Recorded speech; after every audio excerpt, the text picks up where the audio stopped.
നാട്ടുകാർ പിന്നെയും പ്രശ്നമാവലാണോ അവിടെ?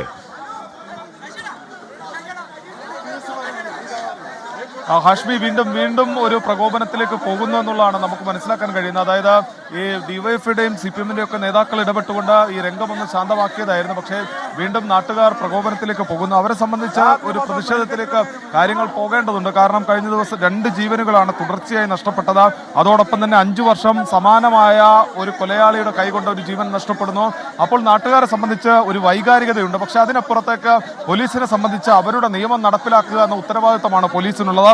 ഒരു പ്രതിയെ പോലീസിന്റെ കസ്റ്റഡിയിൽ എടുത്തു കഴിഞ്ഞാൽ ആ പ്രതിയുടെ സംരക്ഷണം അത് പോലീസിന്റെ ഉത്തരവാദിത്തമാണ്. അത് പോലീസ് ആ നീതി നടപ്പാക്കുന്നതിന്റെ ഭാഗമായാണ് ഈ നാട്ടുകാരെ അടക്കം ഇവിടെ നിന്ന് ഈ മേഖലയിൽ നിന്ന് പിന്തിരിപ്പിക്കാനുള്ള ഒരു ശ്രമം നടത്തുന്നത്. പക്ഷേ നാട്ടുകാർ അതിന് വഴങ്ങുന്നുമില്ല. ഹാഷ്മി, ഇതിൽ പ്രധാനപ്പെട്ട ഒരു കാര്യം പറയേണ്ടത് കൃത്യമായി ഇന്ന് പോലീസ് നടത്തിയ ഒരു നീക്കം അത് നമ്മൾ പറയേണ്ടിയിരിക്കുന്നു. നേരത്തെ സംസാരിച്ച ആലത്തൂർ DYSP പറഞ്ഞൊരു കാര്യമുണ്ട് ഹാഷ്മി. അതായത് കഴിഞ്ഞ തവണ 4 ദിവസത്തിന് ശേഷം, അതായത് 5-ാം ദിവസമാണ് ഈ പ്രതിയെ പിടികൂടാൻ കഴിഞ്ഞതെങ്കിൽ ഇപ്പോൾ 2-ാം ദിവസം പ്രതിയെ പിടികൂടാൻ സാധിച്ചു എന്നത് ആശ്വാസകരമാണെന്ന് ഈ DYSP പറയുന്നുണ്ട്. പക്ഷെ അതിലേക്ക് വഴിതെളിച്ച ഒരു സാഹചര്യമുണ്ട് ഹാഷ്മി. അതായത് ഇന്ന് വൈകുന്നേരത്തോടു കൂടിയാണ് ഈ ഫാമിന് സമീപത്ത് വെച്ച ഈ ചെന്താമരയെ ഒരു പോലീസുകാരൻ കാണുന്നതും പിന്നീട് ഈ ചെന്താമരയെ പിടികൂടാനുള്ള ഒരു നീക്കം പോലീസ് നടത്തുന്നത്. അങ്ങനെ നീക്കം നടത്തി ഈ കണ്ട മലയോര ഈ മലയിൽ വലിയ രീതിയിലുള്ള ഒരു തിരച്ചിൽ അത് നടത്തുകയാണ്. അതായത് മാട്ടായി മലയിൽ വലിയ രീതിയിലുള്ള തിരച്ചിൽ നടത്തുന്നു. ഈ കാടിളക്കിയുള്ള തിരച്ചിലിൽ അവിടെ ചെന്താമരയ്ക്ക് നിൽക്കാൻ കഴിയുന്നില്ല. ചെന്താമര അവിടെ നിന്ന് പിന്നീട് മാറി ഈ പോത്തുണ്ടിയിലെ വീട്ടിലേക്ക് പോകാൻ വേണ്ടിയാണ് ശ്രമിച്ചത്. പോത്തുണ്ടിയിലെ തറവാട്ട് വീട്ടിലേക്ക് തന്നെ ഈ ഭക്ഷണം കഴിക്കുന്നതിന് വേണ്ടി പോകാൻ ശ്രമിക്കുന്നു. അപ്പോഴേക്കും പോലീസിന് കൃത്യമായ വിവരമുണ്ടായിരുന്നു. ഈ ചെന്താമരയാണ് ഇതെന്ന് പോലീസ് ഉറപ്പിച്ച നിമിഷം ഭക്ഷണം കഴിക്കാൻ വേണ്ടിയാണ് ചെന്താമര ഇറങ്ങിയത് എന്ന് പോലീസ് മനസ്സിലാക്കുന്നു. അങ്ങനെയെങ്കിൽ ഈ തിരച്ചിലുമായി മുന്നോട്ട് പോയി കഴിഞ്ഞാൽ സ്വാഭാവികമായി പ്രതി ഈ വീട്ടിലേക്ക് എത്തില്ല. അതുകൊണ്ട് തന്നെ പോലീസ് ഔദ്യോഗികമായി മാധ്യമങ്ങൾക്കടക്കം വിവരം നൽകുന്നു. തങ്ങൾ തിരച്ചിൽ അവസാനിപ്പിക്കുകയാണ്. ഇന്നലെ ഒന്നും പോലീസ് നടത്തിയ തിരച്ചിലിന്റെ വേളയിലൊന്നും നമുക്ക് ഔദ്യോഗികമായി ഇത്തരത്തിലൊരു വിവരമേ ഉണ്ടായിരുന്നില്ല. പക്ഷേ ഇന്ന് ഔദ്യോഗികമായി തന്നെ പോലീസ് വിളിച്ചിട്ട് മാധ്യമപ്രവർത്തകരോട് പറയുകയാണ് തങ്ങൾ തിരച്ചിൽ അവസാനിപ്പിച്ചിരിക്കുന്നു, നാട്ടുകാരും ഈ തിരച്ചിലിൽ നിന്ന് പിൻവാങ്ങണം എന്നൊരു നിർദ്ദേശം നൽകി. അവർ അങ്ങോട്ട് പോകുന്നത് സുരക്ഷിതമല്ല എന്ന തരത്തിലുള്ള നിർദ്ദേശമെല്ലാം നൽകി. ഇതോടുകൂടി തന്നെ ഏകദേശം തിരച്ചിലുകൾ അവസാനിപ്പിക്കുന്നു.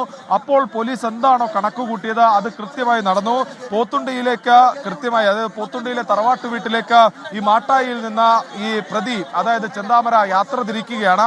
ഈ യാത്രാമധ്യയാണ് പോലീസിന്റെ മഫ്തിയിലുള്ള പോലീസുകാർക്കിടയിലേക്ക് ഈ ചെന്താമര നടന്നെടുക്കുന്നതും അവരുടെ ശ്രദ്ധയിൽ ചെന്താമര പെടുന്നതും പിന്നീട് പോലീസ് ചെന്താമരയെ കസ്റ്റഡിയിലെടുത്ത ശേഷം ഈ ഉന്നത ഉദ്യോഗസ്ഥർക്ക് വിവരമറിയിക്കുകയും വലിയ പോലീസ് സന്നാഹം ഈ മേഖലയിലെത്തി പോത്തുണ്ടിക്ക് സമീപം എത്തിയാണ് ഈ പ്രതിയെ കസ്റ്റഡിയിലെടുത്തത്.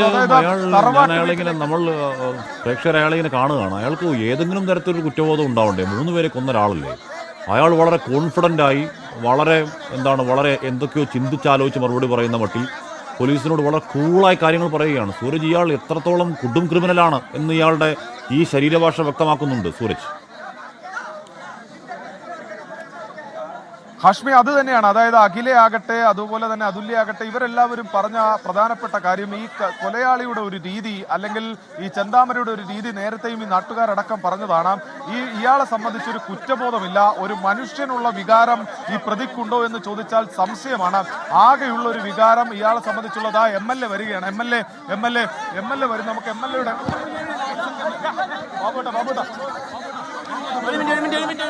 ഉറപ്പായി MLA അങ്ങോട്ട് വരേണ്ട ആവശ്യകത ഉണ്ടായിരുന്നു. കാര്യം അത്രത്തോളം പ്രകോപിതരായി നിൽക്കുന്ന ഒരു മോബാണത്.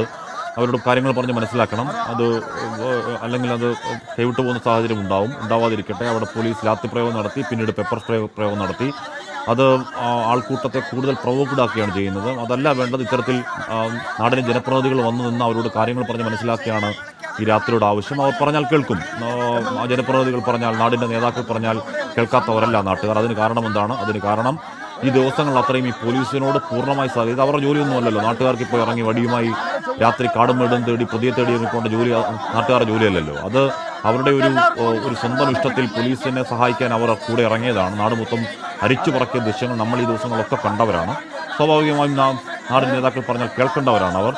MLA K. ബാബു അടക്കമുള്ള അങ്ങോട്ടേക്ക് എത്തിയിട്ടുണ്ട്. ആശ്വാസമല്ല, ചെന്താമര ഏത് രീതിയിൽ കൈകാര്യം ചെയ്യണമെന്ന് ജനങ്ങളുടെ ആവേശമാണിത്. പക്ഷേ നിയമം അനുവദിക്കുന്നില്ലല്ലോ. നിയമം അനുവദിക്കാത്തത് കൊണ്ട് തന്നെ നിയമപരമായി ശിക്ഷ വാങ്ങിച്ചു കൊടുക്കാനുള്ള ഉത്തരവാദിത്വം പോലീസിനാണ്. പോലീസ് ആ കൃത്യം നിർവഹിക്കും. ആ ജനങ്ങൾക്കുണ്ടായിരുന്ന ആശങ്ക മാത്രമല്ല, ആ പ്രതി എത്ര സൈലന്റ് ആയിട്ടാണ് ആ പ്രദേശത്ത് മറ്റേ ഇത്തരം കൊലപാതകം നടത്തിയിട്ട് വീണ്ടും തിരിച്ചു വരികയാണ്. ആ ഒരു ഭയം ആളുകൾക്കുള്ള ഒരു എന്താ പറയാ, ആ പ്രതിയോടുള്ള ശത്രുതാ മനോഭാവമാണ് ഇപ്പോൾ ഇവിടെ പ്രകടമാകുന്നത്. മനസ്സിലായില്ലേ? ഇനിയില്ല, ഉറപ്പായിട്ട് അത് തെളിഞ്ഞല്ലോ. ഇപ്പൊ ഇവിടുത്തെ അല്ലല്ല പോലീസ് കസ്റ്റഡിയിൽ എടുത്തത് 2 ദിവസം മുമ്പ് എടുത്തിരുന്നു. അതെ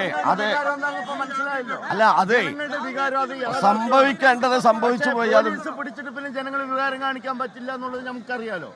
ജനങ്ങളുടെ കയ്യിൽ കിട്ടിയിരുന്നുവെങ്കിൽ ഇതായിരിക്കില്ലായിരുന്നു ചിത്രം. സുധാകരനെ എന്ത് ചെയ്യണം എന്നുള്ളത് അല്ല, നമ്മുടെ ആ കുറ്റവാളിയെ എന്ത് ചെയ്യണം എന്നുള്ളതൊക്കെ ജനങ്ങൾക്ക് നല്ല ബോധ്യമുണ്ട്. കൃത്യമായ മനസ്സിലായില്ലേ? ഇപ്പോ ആ ക്രിയ ചെയ്യലല്ലോ ഞങ്ങളുടെ പണി. നിയമത്തിന്റെ മുന്നിൽ മറ്റേ കുറ്റവാളിയെ പിടിക്കപ്പെട്ടാൽ ആ കുറ്റവാളിക്കുള്ള ശിക്ഷ പൂർണ്ണമായി വാങ്ങിച്ചു കൊടുക്കാനുള്ള ഉത്തരവാദിത്വം പോലീസ് സേനയ്ക്കാണ്. അതിലൊരു വിട്ടുവീഴ്ചയ്ക്കും തയ്യാറാവില്ല. അത് തന്നെയാണ് ഞങ്ങളുടെ ആവശ്യം. പോലീസിനോടൊപ്പം ഈ കഴിഞ്ഞ 2-3 ദിവസമായിട്ട് ഈ കുട്ടികളും ജനങ്ങൾ തന്നെയാണ് എല്ലാ തെരച്ചിലിനും, ഊർജിതമായ എല്ലാ തെരച്ചിലിനും ഒപ്പം നിന്നവരാണ് അവര്. പക്ഷെ പെട്ടെന്ന് ഉണ്ടായ ആ ഒരു വികാര പ്രകടനത്തിന്റെ പേര് അവർ പറഞ്ഞു പോലീസിന്റെ ഭാഗത്ത് പോലീസിന് അതിന്റെ ഭാഗത്തുനിന്നൊരു ഇതുണ്ടായിട്ടുണ്ടാവും. അതുകൊണ്ടാണ്. പക്ഷേ ഇത്രയും പൈശാചികമായ കൊലപാതകം നടത്തിയ ഒരു പ്രതിയോടുള്ള വികാരമാണ് അവർക്കുള്ളത്. അത്രേ ഉള്ളൂ. അത് നമുക്ക് നിയന്ത്രിക്കാം. നോക്കാം. നെന്മാറ MLA കെ ബാബു അതിന്റെ പേരിൽ നാട്ടുകാർക്കെതിരെ നിയമ നടപടിയൊക്കെ ഉണ്ടാകുമോ എന്നുകൂടി MLA ചോദിക്കൂ. നിഖിൽ, സൂരജ്.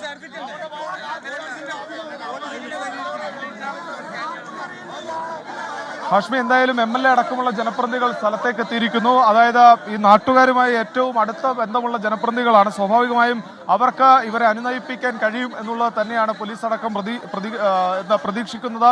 അതുകൊണ്ട് തന്നെ മുതിർന്ന നേതാക്കളടക്കം ഈ മേഖലയിലേക്ക് എത്തുന്നു. ഈ നാട്ടുകാരെ ഈ പ്രതിഷേധത്തിൽ നിന്ന് പിന്തിരിപ്പിക്കാനുള്ള ഒരു നീക്കം നടത്തുന്നു.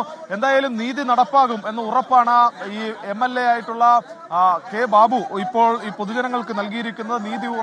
നീതി നടപ്പാകും, നീതി ഉറപ്പായിരിക്കും എന്ന് നൽകിയിരിക്കുന്നു. എന്തായാലും MLA ഇപ്പോൾ അകത്തേക്ക്, ഈ സ്റ്റേഷനകത്തേക്ക് കയറിയിരിക്കുകയാണ്. ഹാഷ്മി സൂചിപ്പിച്ച പോലെ തന്നെ ഈ പ്രതിയെ സംബന്ധിച്ച പ്രതിയുടെ മുഖത്ത് ഒരു ഭാവവ്യത്യാസവും ഇല്ല എന്നുള്ളത് തന്നെയാണ് ഹാഷ്മി ഏറ്റവും പ്രധാനപ്പെട്ട കാര്യം. ആ സ്റ്റേഷനിൽ അല്ല സൂര്യ, അത് നിസ്സംഗതയല്ല, അത് ഭാവവ്യത്യാസം ഇല്ലായ്മയല്ല. അയാളുടെ മുഖത്ത് നിറഞ്ഞു നിൽക്കുന്നത് തികഞ്ഞ കോൺഫിഡൻസ് ആണ്, തികഞ്ഞ കൂസലില്ലായ്മയാണ്. പശ്ചാത്താപം തൊട്ടു തീണ്ടാത്ത ഒരു കൊടും കുറ്റവാളിയുടെ ഒരു മുഖഭാവമാണ് അയാൾക്കുള്ളത്. സൂരജ്, ഹാഷ്മി, അത് തന്നെയാണ്. അതായത് ഒരു കൊല ചെയ്താലും 3 കൊല ചെയ്താലും തനിക്ക് കിട്ടുന്നത് ഒരു ശിക്ഷ മാത്രമാണ്. അത് എത്ര കൊല ചെയ്താലും ഒരേ ശിക്ഷയാണ് എന്ന് പറഞ്ഞു നടന്ന ഒരു വ്യക്തി, അയാളുടെ മുഖത്തു നിന്ന് നമ്മൾ ഒരു ഭാവവ്യത്യാസം പ്രതീക്ഷിക്കുന്നു എന്നുള്ളിടത്താണ് നമുക്ക് തെറ്റുന്നത്. ഹാഷ്മി, അയാളുടെ മുഖത്തെ ഭാവം ഇതുതന്നെ ആയിരിക്കും. അത് തന്നെയാണ് നാട്ടുകാർ പറഞ്ഞിരുന്നത് പലപ്പോഴും. അതായത് ഇന്ന് നമ്മൾ അവിടെയുള്ള രാധ, പുഷ്പയും ഒക്കെയായി സംസാരിച്ചിരുന്നു. പുഷ്പ പറയുന്നത് ഇയാളുടെ മുറിക്കുള്ളിൽ ഒരു കണ്ണാടി ഉണ്ട്. ഈ കണ്ണാടിയിലൂടെ ഇയാൾ പുറത്തുള്ള കാര്യങ്ങൾ നിരീക്ഷിക്കും. അതായത് നമ്മൾ വിചാരിക്കും ഇയാൾ മുഖം നോക്കുകയാണ് എന്ന് വിചാരിക്കും. പക്ഷേ മുഖം നോക്കുകയല്ല, പുറത്ത് ഓരോ വീട്ടിലും എന്തു നടക്കുന്നുവെന്ന് ഇയാൾ ഈ കണ്ണാടിയിലൂടെ നോക്കി മനസ്സിലാക്കുന്ന ഒരു പ്രകൃതം. അങ്ങനെ അടിമുടി ഒരു സൈക്കോപാത്ത് നമുക്ക് വിശേഷിപ്പിക്കാവുന്ന തരത്തിലായിരുന്നു ഈ പ്രതിയുടെ എല്ലാ സ്വഭാവവും. പക്ഷേ അയാൾ കീഴടങ്ങുന്നത് ഭക്ഷണത്തിന് മുന്നിൽ. അങ്ങനെ ഇന്ന് ഭക്ഷണത്തിന് വേണ്ടിയുള്ള ഒരു യാത്രയിൽ അത് പ്രതിക്ക് കുരുക്കായി മാറുന്ന കാഴ്ചയാണ് ഉണ്ടായത്. കൃത്യമായി ഭക്ഷണം കഴിക്കാൻ ഈ ചെന്താമര എത്തും എന്ന വിവരം പോലീസിനുണ്ടായിരുന്നു, അല്ലെങ്കിൽ ഒരു ധാരണ പോലീസിനുണ്ടായിരുന്നു. അങ്ങനെയെങ്കിൽ നാട്ടുകാരുടെ ശ്രദ്ധയിൽ ഈ പ്രതിയെ പെട്ട് കഴിഞ്ഞാൽ സ്വാഭാവികമായും നിയമത്തിന്റെ മുന്നിലേക്ക് ഈ പ്രതിയെ കൊണ്ടുവരിക എന്നുള്ളത് അസാധ്യമായി തീരും. നാട്ടുകാർ അത് കൈകാര്യം ചെയ്യുന്ന തരത്തിലേക്ക് കാര്യങ്ങൾ പോകും. അതുകൊണ്ട് തന്നെ പോലീസ് അവിടെ ഒരു തന്ത്രം പ്രയോഗിച്ചു. അടിയന്തരമായി തെരച്ചിൽ അവസാനിപ്പിക്കുന്നു, നാളെ തിരച്ചിൽ പുനരാരംഭിക്കാമെന്ന തരത്തിൽ ഒരു പ്ലാൻ ബി, അല്ലെങ്കിൽ പോലീസിന്റെ ഒരു തന്ത്രം അവിടെ പോലീസ് പ്രയോഗിക്കുന്നു.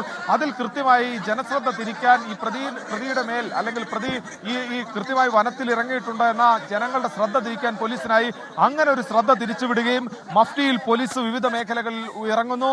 അങ്ങനെയാണ് ഈ ചെന്താമര പോലീസിന്റെ കസ്റ്റഡിയിലായിരിക്കുന്നത്.